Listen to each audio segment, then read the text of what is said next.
a study done by the Lung and Air Association of Saskatchewan reported that roughly 46% of juveniles from ages grade 7 to grade 12 owned a vape, with an estimate for this number to go up by 10% in the upcoming years. This statistic has aligned with modern pollution rates previously unseen before in the greater Saskatoon area, affecting our groundwater, soil, and drinking water. But why does this happen? And what could happen if this continues? We at the news are here with an expert on vapes to talk about this issue. Let's go to the expert now. There are three major components to a vape: the cartridge in which the juice is held, the heating element, and the lithium-based battery.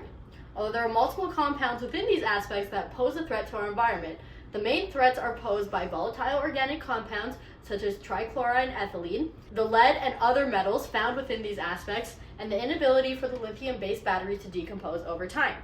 CBC News reports that between 2017 and 2018, vaping within the Saskatoon area went up by 60% alone, marking that as the time period as to which the product exploded within our city. It is since 2017, on a statistical increase that matches the use of vaping within the city, that pollution rates have gone up immensely. The Berkeley lab found that marsh water taken from just outside the city, soil taken from within Saskatoon, and water taken from the Saskatoon River were found to have 31 new chemical compounds that can be contributed to the liquids within vaporizers, all of which were above what is considered safe for human exposure. One example of these harmful chemicals, amongst many, is achlorine. Achlorine is a result of the heat-based decomposition of two major chemicals found within vaporizers, those chemicals being glycerin and proethanol glycol. The heat-based decomposition of these two compounds results in achlorine being present in the vaporizer for long periods of time. When the vaporizer is disposed of in places such as landfill or simply thrown on the ground or into a body of water,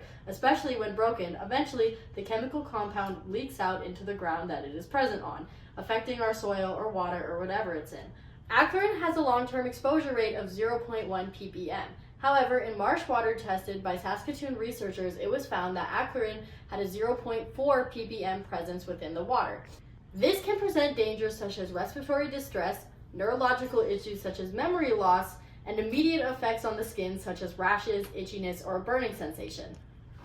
So what does this mean for Saskatchewan?